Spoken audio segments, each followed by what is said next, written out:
Kang Junseo, the 32-year-old CEO of Artemis Group, possessed a fortune that bought him everything except the one thing he truly craved: final, irrefutable justice. He was standing on the 25th floor of his investment firm's tower, looking down on the city as if surveying a battlefield he was preparing to conquer. His suit was bespoke charcoal, his tie a muted silk, and his expression was a carefully constructed mask of cold, unrelenting focus. He was successful, wealthy, and utterly controlled.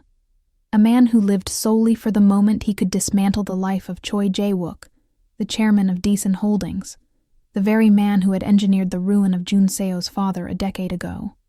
Junseo wasn't just wealthy, he was a weapon forged in the crucible of loss.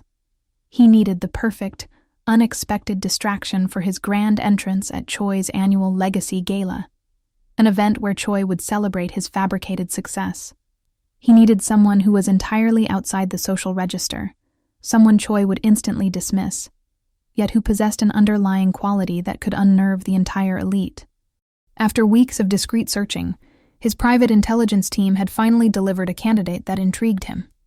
The report pointed him to a small, quiet, and slightly forgotten museum of Korean arts in the city's older district. The target was Han Min-ji, a museum archivist who specialized in historical textile preservation and obscure legal documents from the Joseon era. Her profile stated she lived frugally, worked tirelessly, and was completely invisible to the high society radar. Junseo watched her through the tinted windows of his car that evening. She was bent over a large, ancient scroll, wearing thick glasses and a simple, worn cardigan.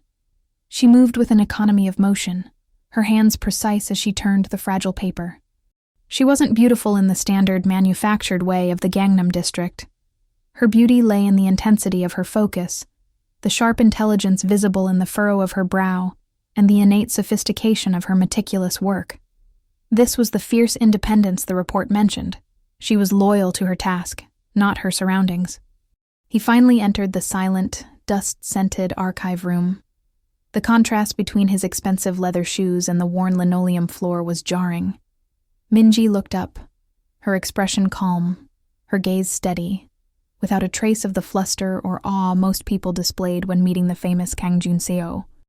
"Han Min-ji-si," he stated, his voice low and precise, devoid of warmth. "I have a business proposition for you." She set down her stylus gently, careful not to jostle the priceless document. "Artemis Group is in real estate and investment.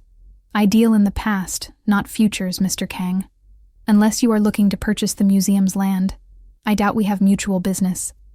I need a companion for Chairman Choi Jae-wook's annual gala next week," he continued, ignoring her sharp retort. "A date. Someone completely unexpected. You fit the criteria perfectly. I will compensate you generously. Enough to secure the funding for this museum's entire restoration project, ensuring your continued work for the next 10 years. It's a single night." Min-ji didn't react to the immense sum he offered. Her eyes narrowed slightly, not in greed, but in calculated assessment. She leaned back, crossing her arms, and the quiet dignity of her posture suddenly made the overly controlled CEO feel slightly unbalanced. The moment stretched, thick with unspoken motives. Junseo realized she hadn't dismissed him, but was weighing the true cost of his offer. He watched as the hidden, sharp intelligence beneath the quiet archivist exterior finally surfaced. This was not the timid woman he expected. She was looking for an angle. "Compensation is unnecessary," Min-ji finally replied, her voice soft but steady. "However, I will agree to be your date to the Decent Holdings Gala, but only on my terms. I want a specific artifact, a small, inconspicuous decorative key, currently catalogued as Dasan Acquisition Lot 701B, held in your private collection. The one you obtained when acquiring the defunct Hanseong Bank in 2021. I want that key and 2 hours of unsupervised access to the basement archives of the former Hanseong Bank building. That is my price for one night." The demand stunned Junseo. The key was meaningless. The building was just concrete and files. It was an unconventional, high-stakes trade. He had intended to use her, but now, he sensed he was being used in return. A cold smile touched his lips. This was far more interesting.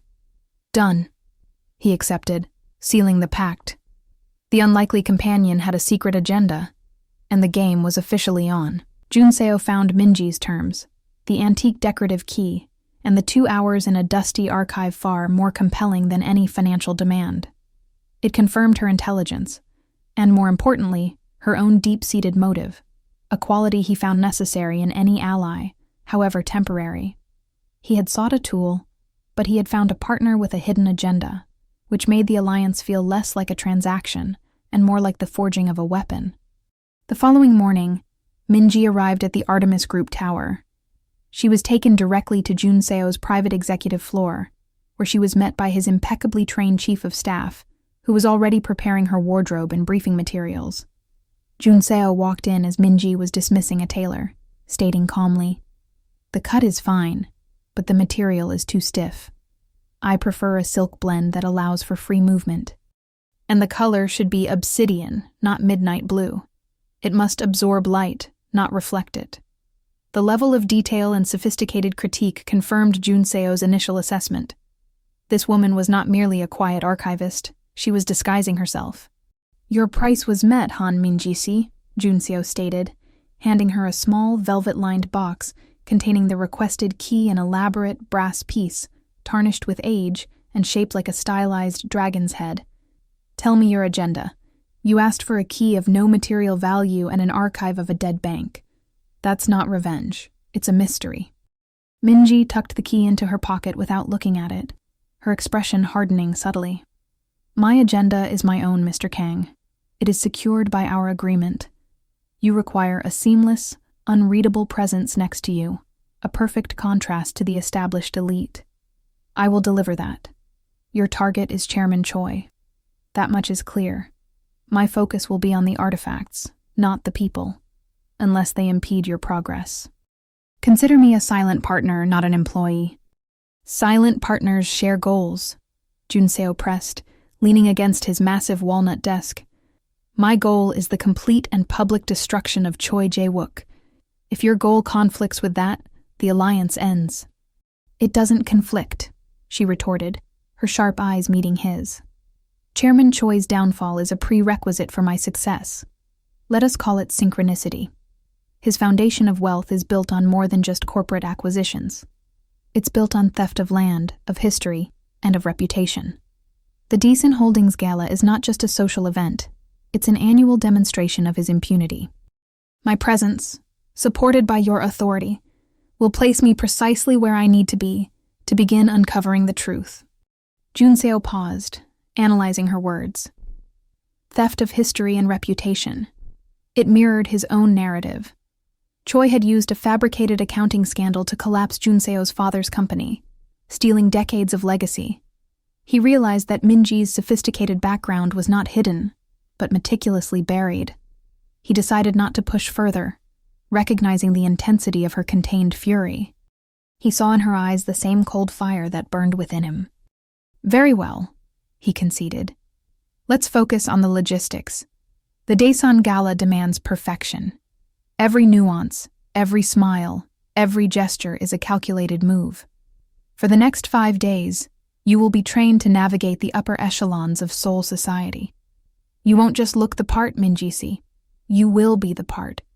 You must convince every single person at that event that you belong next to the CEO of Artemis Group, despite your current humble facade. Can you manage that transformation?" Minji didn't hesitate. "Mr. Kang," she said, a faint, dry smile touching her lips for the first time. "My current role as an archivist is the facade. The transformation will be a return to form. The question is, can you manage to play the part of the devoted escort when the mask inevitably slips?" Her challenge wasn't accusatory, but merely factual. It was a cold promise. She wouldn't just be his date. She would be his complication, and perhaps his equal. The following days were an intense, almost brutal immersion. Junseo oversaw every detail of Minji's preparation. He didn't use hired consultants. He tested her himself, determined to find the limits of her performance. He presented her with complex scenarios. A conversation about high-yield derivatives, an argument on the provenance of a specific Renaissance painting, a debate on the recent political maneuvering of the Daesan-backed council members. He expected to teach her, but instead, he found himself sparring with her. During a session on conversational defense, Junseo threw a deliberately snobbish challenge. If a Daesan director asks about your family's connections, what is your prepared response? I will say that my family's connections are historically significant, but currently quiet. A family that built a legacy on cultural preservation does not feel the need to shout its history to those who value only fleeting currency, she replied instantly, the words perfectly balanced, dismissive yet profoundly respectful of her invented status. Junseo felt a flicker of surprise. You seem unnaturally fluent in this world's rhetoric, Minjisi, for an archivist. She met his gaze, completely unashamed. I read documents, Mr. Kang. Corporate charters, property deeds, legal precedents. All of them reveal the true language of the elite: acquisition and defense. The language is the only difference between an ancient warlord stealing territory and a modern CEO stealing a company. I merely adapt the syntax. During a dinner etiquette test, she corrected him on the proper handling of a 19th century silver piece, demonstrating not just knowledge, but a deep familiarity with objects of great age and value. The layers of her concealment began to peel away, revealing not a low-status woman who learned quickly, but a highly sophisticated, fiercely educated woman who had chosen to retreat. The climax of their preparation came in the wardrobe fitting. Minji stood before him in the bespoke obsidian gown, the silk pooling like shadow at her feet. It was severe, elegant, and perfectly complemented the sharp intelligence in her face. Junseo couldn't deny the visual impact. She was devastating. We have to establish a backstory, Junseo said, his voice unusually strained. Something plausible that suggests quiet wealth. I will say you are Han Minji, a private curator specializing in Asian antiquities, often traveling abroad. You must maintain this persona flawlessly. It's a suitable mask, Minji agreed, turning slowly to observe the fall of the fabric. She then fixed her eyes on him. And what about your backstory, Mr. Kang? The cold ambition? The ruthlessness that built Artemis from the ashes of a failure? The world believes you are simply a prodigy. But the truth is, your entire enterprise is funded by one obsessive purpose: revenge for your father's downfall. We both wear masks of respectable professionalism. But underneath, we are the same. Two people whose families were destroyed by Choi Jae-wook. The accuracy of her insight hit him like a physical blow. He had never admitted the true depth of his motive to anyone. Minji had read him, not from documents, but from the guarded darkness in his eyes. How could you know? He started, his control momentarily cracking. I know because my family's reputation was destroyed by the same method.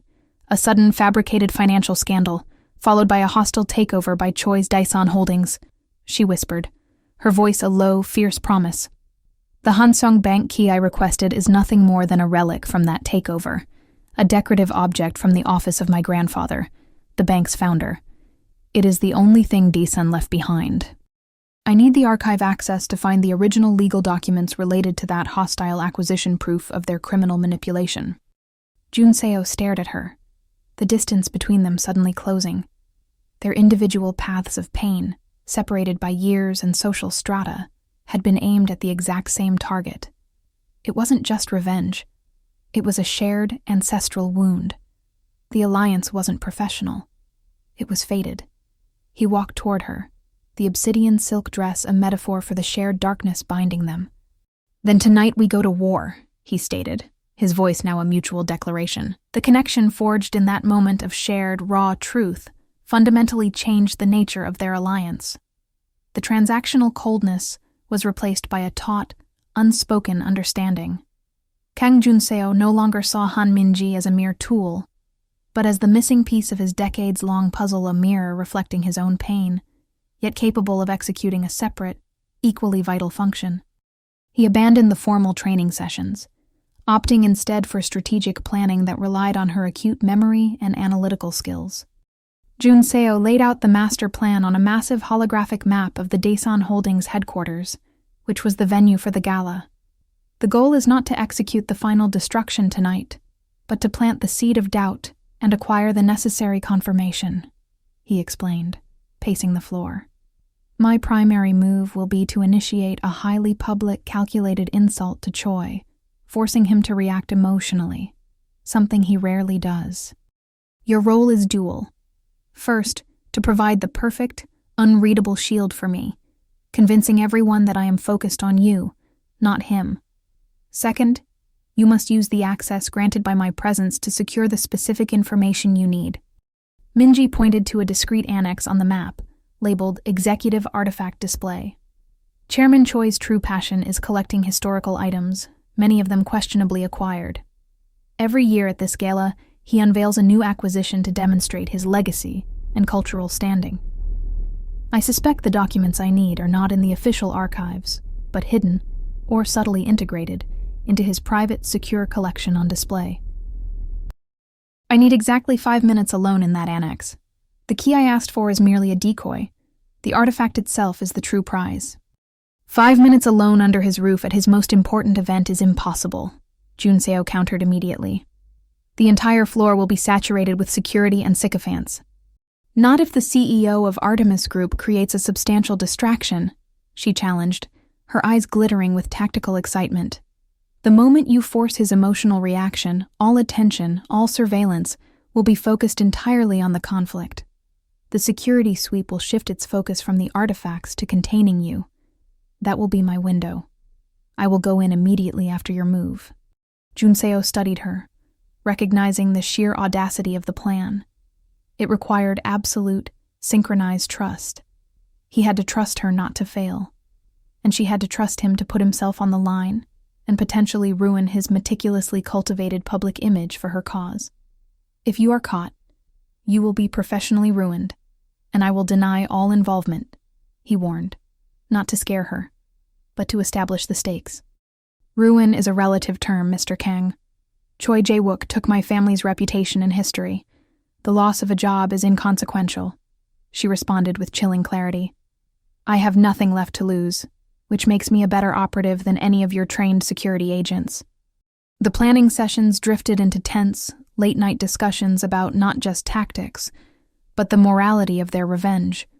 Junseo found himself revealing details about his father's final desperate days, the sudden collapse, the betrayals, the manufactured evidence.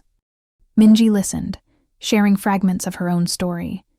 The quiet dignity of her grandfather being publicly shamed, the sudden eviction from their ancestral home, the forced erasure of their family's century-old contribution to the region's cultural history. Their shared trauma became the bedrock of their growing, complicated bond-to-bond that relied purely on mutual utility and a deep-seated desire to see the same man fall.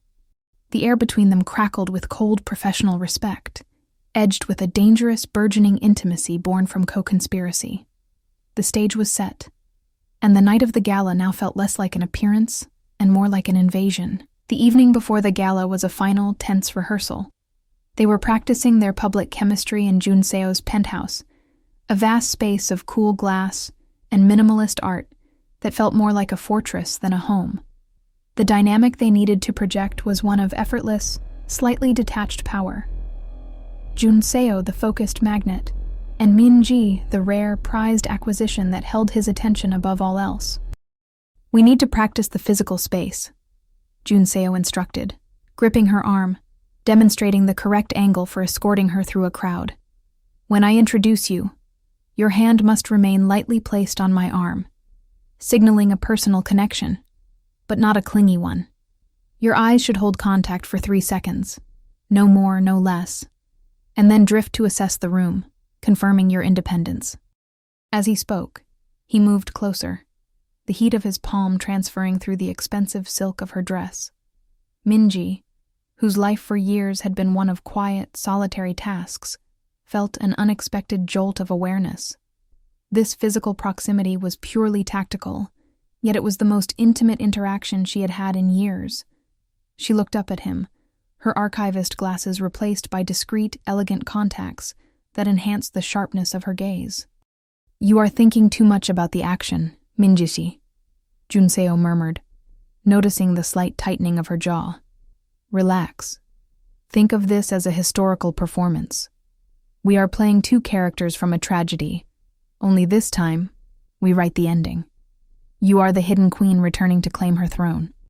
And you are the kingmaker, ready to burn down his empire to build your own, she shot back, a quiet challenge that was now their standard form of dialogue.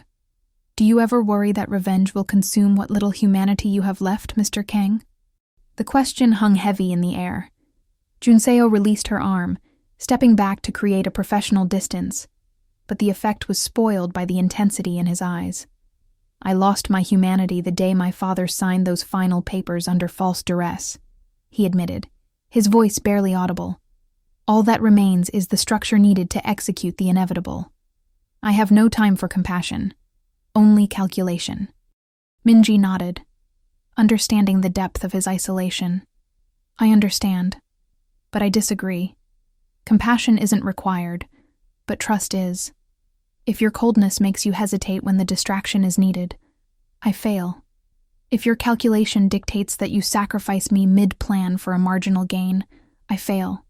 Our humanity, or lack thereof, is irrelevant. Only the bond of absolute, mutual trust in our shared goal matters. Junseo took a moment to absorb her demand. She wasn't asking for warmth. She was asking for tactical loyalty unto death. It was the only kind of commitment he could offer. I will not betray the objective, Minji-si. You are my most valuable asset in this operation, because you are the only one who knows the true weight of Choi Jae-wook's crimes. My reputation is disposable tonight. Yours is essential for the future. I give you my word, I will not let you be caught. He reached into his jacket and pulled out a small, sleek communication device, a bespoke earpiece. Final check. This is your link to my team. When you are in the annex, I will be causing the disruption. Our code word for I have the proof is Hanseong 701 is secure. Our code word for abort immediately I am compromised is the scroll is broken. Minji put the device in. Its fit perfect and invisible. The finality of the preparation settled over them. The proximity, the shared code, the mutual pledge of safety. It was a form of intimacy far deeper than romance, rooted in the shared pursuit of justice against a common enemy. The blurring of lines was complete. They were no longer a CEO and an archivist. They were co-conspirators on the brink of a massive societal upheaval. The Decent Holdings annual Legacy Gala was held in the company's opulent, newly unveiled corporate museum wing, a deliberate choice by Chairman Choi to solidify his image as a patron of Korean history and culture, rather than a ruthless corporate raider. The atmosphere was thick with old money, political power, and the kind of glittering arrogance that Minji had only studied in historical accounts of royal courts. Kang Junseo and Han Minji made their entrance precisely at the peak of the social flurry. Junseo was, as always, a commanding figure, but tonight he projected a subtle difference. His eyes, usually scanning the room for opportunity, were focused almost exclusively on the woman at his side. Minji, in her obsidian gown, was a shadow amidst the bright, jewel-toned fabric of the other women. Her hair was pulled back into a severe, elegant twist, and the lack of excessive jewelry only emphasized her stark, focused beauty. She was the definition of quiet money, the kind of wealth that didn't need to announce itself. The immediate reaction was palpable. Whispers swept through the crowd.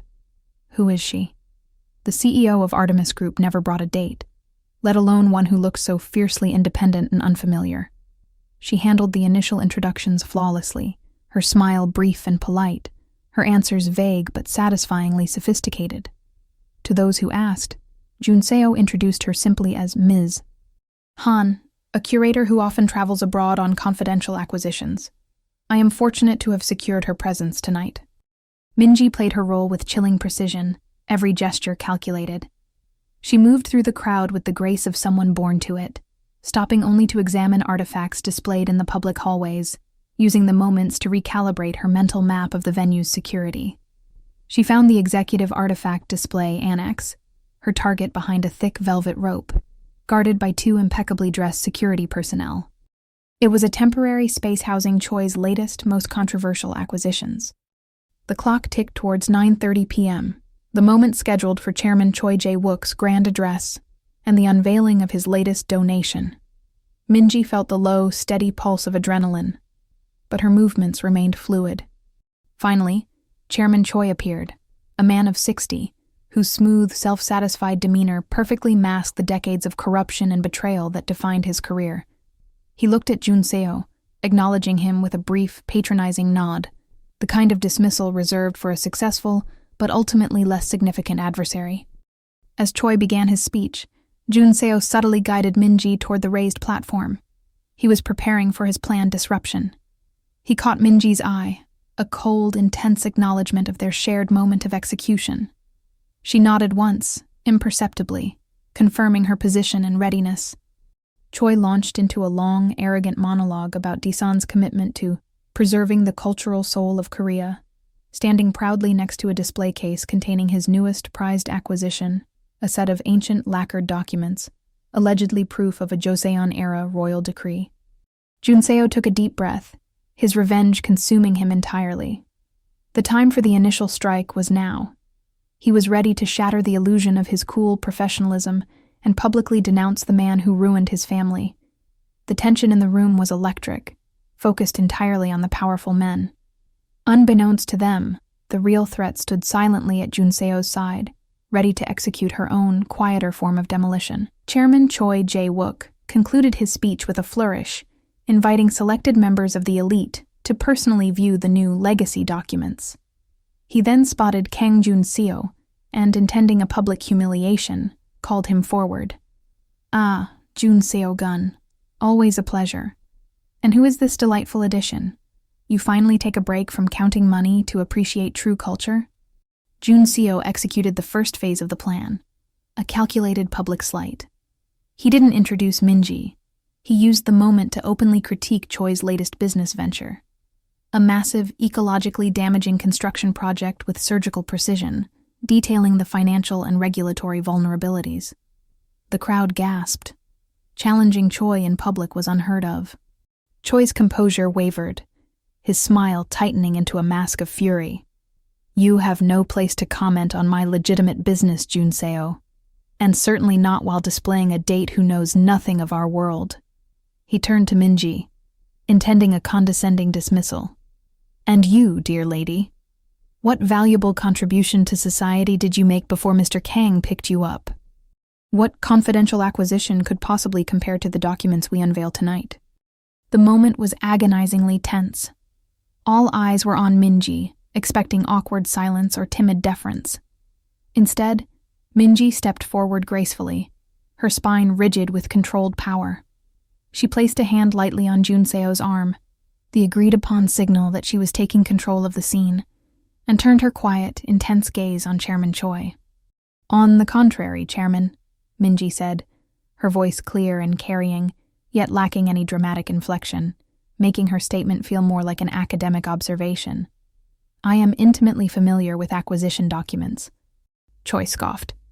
"And what kind of acquisition documents do you handle, Ms. Han? Antiquities?" Minji nodded slowly, then pointed her finger not at the ancient scroll, but at a seemingly innocuous, highly polished wooden box placed beside it. "I am interested in objects that tell a complete history. Take that box, for instance. A beautiful late Joseon relic, I assume? It's not the exterior I find compelling, however. It's the concealed, specific internal structure used in its construction." She paused, looking directly into Choi's eyes, and dropped the devastating clue. The box's hidden compartment, if it is indeed from that period and designed to hold sensitive materials, should possess what we archivists refer to as a daedong sokum lining, a specific corporate term that relates to the hidden legal structure used by the Hanseong Bank's founder to protect his most valuable assets before the 1990s. The crowd heard an obscure historical term, but Chairman Choi heard the code word for his original crime. Choi Jae-wook froze. Every drop of his false composure vanished, leaving behind a flash of pure, terrified recognition. Daedong Seokam was not an historical artifact term. It was the name of the illegal, off-the-books holding company Minji's grandfather had created to shield his research assets just before Choi's hostile takeover of Hanseong Bank. No one outside of 3 people, all now dead or disgraced, should know that name. The collective shock of the elite was focused on Junseo's brazen attack, But the real internal demolition was occurring only in Choi's mind. Choi stammered, his smooth features contorting into confusion and sudden gut-wrenching dread. That is an obsolete legal term, Ms. Han. It has no relevance to this historical exhibit. Minji smiled, a cold, elegant expression that promised ruin. Doesn't it, Chairman? I believe its relevance will become perfectly clear by the end of this evening. Jun Seo, watching Choi's involuntary, panicked reaction, understood everything. He finally grasped the full depth of Minji's hidden identity. She wasn't just connected to the downfall, she was the living, breathing embodiment of the legacy Choi had tried to bury. He immediately switched gears, placing his hand reassuringly on Minji's shoulder, solidifying their unified front, and delivering the calculated distraction. Chairman, you seem distressed. Perhaps the acquisition process for these beautiful historical items was more taxing than you let on. My apologies for questioning your business ethics. Let's talk about the construction project instead. I hear the financing is... As Jun Seo pivoted, diverting the crowd's attention back to his financial attack, Minji slipped away, unnoticed, heading directly toward the velvet ropes of the Executive Artifact Display Annex. The shocking reveal had been delivered, and the execution phase had begun. Jun Seo executed the planned distraction perfectly. He used Choi's momentary panic to launch a full-scale, public verbal assault on Decent Holdings' liquidity and ethical practices. The noise and the sheer audacity of the attack drew every eye, every security camera, and every mobile phone recording in the room. As predicted, the security detail immediately prioritized neutralizing the highly visible threat. Jun Seo, while the annex, deemed secure, was left vulnerable in the chaos. Minji moved with the silent, economical efficiency of a predator. She slipped past the security guards, whose backs were now turned, focused on the commotion. She presented the decorative key, the decoy she had demanded from Jun Seo To, the card reader at the annex door. It was instantly rejected. She had never expected it to work. Instead, she scanned the room rapidly. Her archival training allowed her to analyze physical structures and patterns. She noticed a faint seam, hidden by shadow and disguised by a delicate lacquer finish, running along the frame of the annex door. It was a manual override, likely installed by a contractor eager for a higher fee, bypassing the electronic security for emergency maintenance. She pulled a thin, specially prepared wire from the hem of her obsidian dress, and working with the precision of a watchmaker, deftly slipped it into the seam. Within 30 seconds, a nearly inaudible click sounded, and Minji was inside. The annex was small, dark, and utterly silent. It contained 3 display cases, illuminated by weak, focused spotlights. The air was sterile, smelling faintly of preserved wood. Her eyes went immediately to the 3rd case, which contained what appeared to be historical land deeds, and most importantly, the original handwritten charter documents of Hansung Bank from 1910. She opened the case with a universal lock-picking tool, her hands trembling slightly, not from fear, but from the immense gravity of the moment. She quickly scanned the documents, her sharp eyes filtering centuries of history until they landed on a specific, bound ledger, the Daedong Sokum ledger, disguised as an inventory of antique porcelain. Flipping it open, she found the true contents, the minutes of a secret board meeting from 1995, outlining the legal safeguards established by her grandfather to protect the bank's non-financial, research-related assets that Chairman Choi had illegally seized by claiming the entire bank was insolvent. The final page contained a specific signed affidavit detailing the planned use of those assets, and crucially, a coded location for the backup proof. This ledger was the corporate Achilles heel. She pulled out her phone, took high-resolution, time-stamped photographs of the critical pages, and then replaced the ledger perfectly, ensuring no sign of disturbance. As she worked, the earpiece crackled. "The disturbance is peaking. Choi's people are moving toward the perimeter. 5 minutes is up, Minji-si. You must withdraw. Now." Jun Seo's voice was tight, urgent. "Hansong 701 is secure," she whispered back into the device, using the code phrase. She sealed the case, locked the manual override, and slipped out just as the first wave of security personnel were being redirected back towards the annex perimeter, having contained the Kang Jun Seo spectacle. She rejoined Junseo moments later, finding him in a tense, forced confrontation with Choi. Choi's eyes were still wide with a residue of panic, trying to reconcile the elegant woman with the devastating, coded threat she had issued. Junseo smiled at Minji, a cold, proprietary look for the audience, and a look of profound, silent victory for her. The mission's first phase was complete. They had confirmation, and Chairman Choi now knew, with chilling certainty, that the quiet curator was the beginning of his ruin. They retreated from the Daesun Gala, like shadows escaping a bonfire, leaving behind the chaos Junseo had deliberately orchestrated. Back in the sterile quiet of his penthouse, the high-octane adrenaline finally began to ebb, replaced by a profound, shared silence. Minji sat on a deep leather sofa, the obsidian gown suddenly feeling like armor she could finally shed. Junseo poured 2 glasses of aged scotch, placing one beside her. "You exceeded every possible expectation," Junseo stated, taking a slow sip of his drink. He wasn't offering praise. He was offering a factual assessment of a valuable military maneuver. Choi's eyes. They told the entire story. The Daedong Seokam reference hit him like a physical blow. "You need to tell me everything now. The partnership must be fully transparent if we are to proceed to the demolition phase." Minji finally allowed a sigh of exhaustion, the intense facade dropping away. She pulled out her phone and displayed the time-stamped photographs of the ledger pages. "This ledger confirms it. My grandfather, the founder of Hansong Bank, foresaw the inevitable corporate raiding by figures like Choi. He created a legal shield, the Daedong Seokam Trust, to protect the non-financial assets, specifically a massive collection of historically significant land deeds and water rights that were due to revert to the government, but which Choi illegally seized as part of the insolvent acquisition. Those deeds are the foundation for Daesung's entire real estate division, including the new corporate museum wing."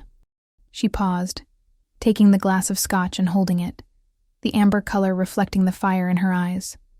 "I am Han Minji, the last direct descendant of the Hanseong founder.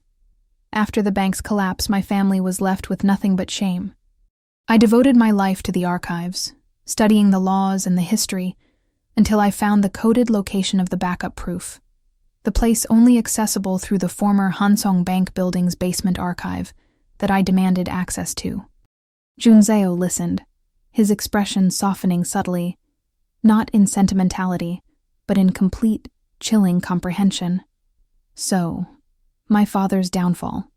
The fabricated accounting scandal that ruined Artemis's predecessor was merely the small-scale practice run. Choi used the profits and confidence gained from stealing your family's assets to finance the larger, more public destruction of my father." "Precisely," Minji confirmed.